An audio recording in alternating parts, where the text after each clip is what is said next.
অবশ্যই এই বন্যা আমাদের অনেক এই বন্যার কারণে অনেকে ভেবেছিল আমাদের বোধহয় আমাদের মনে হয় ছাত্র জনতার ঐক্য নষ্ট হয়ে যাবে, দেশ মনে হয় রসাতলে যাবে। কিন্তু ছাত্র এবং সাধারণ মানুষ কিন্তু দেখিয়ে দিয়েছে আমাদের একাত্মতা, আমাদের যে ঐক্য এটা কত বড় শক্তিশালী। অবশ্যই ছাত্র জনতা এখানে ক্রেডিট পাওয়ার জন্য ক্রেডিট পাইতে হয় এবং ছাত্র জনতার জন্য আমি হাততালি দেই। কিন্তু একটা বিষয় আমি বলতে চাই যে একটি দেশের দুর্যোগে সবার আগে এগিয়ে আসা উচিত কার? সেটা হচ্ছে ত্রাণ ও দুর্যোগ মন্ত্রণালয়।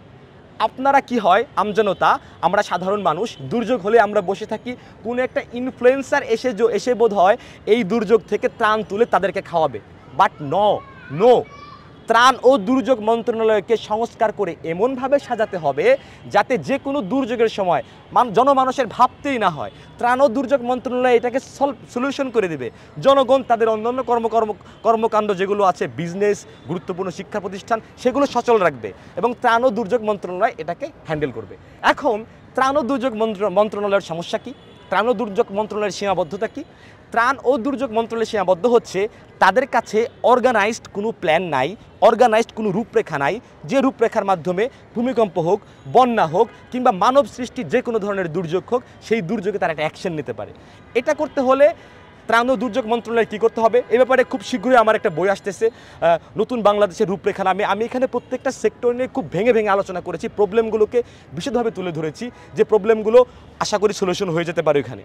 তবে আরেকটা কথা আমি বলতে চাই, সেটা হচ্ছে যে বর্তমানে কী সমস্যা হচ্ছে দুর্যোগ অঞ্চলে। আমি 5-7 দিন আগে আমি ফেনীতে গিয়েছিলাম এবং ফেনীর খুব প্রত্যন্ত অঞ্চলে আমি একদিন ত্রাণ বিতরণ করার শেষে আমি ফেনী জেলা প্রশাসকের কার্যালয়ে আসি এবং জেলা প্রশাসনের কার্যালয়কে দেখে আমার এক কথায় এক শব্দে যেটা মনে হয়েছে, এটা একটা সার্কাস।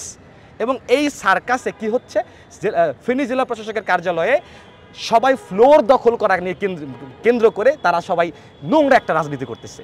এখানে কিছু শিক্ষার্থীদেরকে আমি দেখলাম, যারা শিক্ষার্থী, তারা গিয়ে কীভাবে ফেনীর ওই ত্রাণ কার্যক্রমে নিজেরা হস্তক্ষেপ করতে পারে সেটা নিয়ে একটা অপচেষ্টা চালাচ্ছে।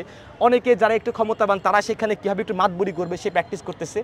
উপরন্তু কি হচ্ছে, এই রিসার্চ করতেছে যে আসলে আমার এখানে কী পরিমাণ ত্রাণ দরকার, কোথায় কী পরিমাণ সাহায্য দরকার, তাদের সাথে সমন্বয় করে প্রপার যে একটা ডিস্ট্রিবিউশন, এই যে ডিস্ট্রিবিউশন, এটা আমি আসলে অনেক বেশি কম দেখেছি। এবং আমি খুব কষ্ট হয়েছিল আমার একদিন, এটা কবে হবে, বৃহস্পতিবার ছিল ওই দিন না বুধবার, শুক্রবার রাতে জেলা প্রশাসকের কার্যালয়ের সামনে আমি উপজেলা কেন্দ্রিক এইগুলোরই প্ল্যান করতেছিলাম এবং লিস্ট করতেছিলাম এলাকাবাসীদের নিয়ে। ঠিক এই সময় একজন প্রেগনেন্ট মহিলা, তাকে একটা ট্রাক্টরে করে নিয়ে আসা হয়, তাকে ওই মুহূর্তেই করতে হবে, ডেলিভারি করতে হবে এবং কোনো হসপিটালকে আমরা ওপেন পাইনি। এবং শুক্রবার দিন পর্যন্ত ফেনী জেলার একটা হাসপাতাল ওপেন না, ভেরি স্যাড, একটা হাসপাতাল ওপেন না। পরে আমরা সেটা কী করলাম, আমরা পরবর্তী দিন সকালবেলা আমরা জেলা প্রশাসক মহোদয়ের সাথে দেখা করলাম। তাকে বললাম যে আপনি সিভিল সার্জন অফিসারকে এই মুহূর্তে খবর দেন, তাকে বলেন যে সরকারি হসপিটাল বন্যা কবলিত থাকায় তাদের যে ডক্টরগুলো আছে সেই ডক্টরগুলো যাতে প্রাইভেট মেডিকেলে দেওয়া হয়। কারণ কিছু প্রাইভেট হসপিটাল ছিল যেগুলোতে ডাক্তার নার্স ছিল না, বাট রোগীর সেবা দেওয়ার সুযোগ ছিল। দেন সেনাবাহিনীর সাথে সাক্ষাৎ করলাম, সেখানে একজন ক্যাপ্টেন ছিলেন, সেই ক্যাপ্টেনের খুব আন্তরিক, তার সাথে আলোচনা করার পর পরের দিন শনিবার দিন গিয়ে এই সরকারি হসপিটাল ডক্টরগুলোকে এই প্রাইভেট হসপিটালে পাঠানো হলো, যেহেতু সরকারি হসপিটাল পানির নিচে।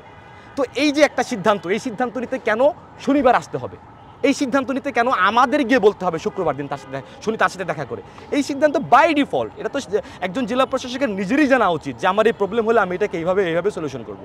আর এক্ষেত্রে ত্রাণ ও দুর্যোগ মন্ত্রণালয়কে আমাদেরকে এমনভাবে ডিজাইন করে সাজাতে হবে যাতে পরবর্তী যে কোনো প্রাকৃতিক দুর্যোগে আমাদের চোখ ওই ইনফ্লুয়েন্সার দিকে না যায়, যে অমুকে টাকা তুলবে আমাদের বাঁচাবে। No, this is not his duty, এটা তার ডিউটি না, এটা ত্রাণ ও দুর্যোগ মন্ত্রণালয়ের ডিউটি।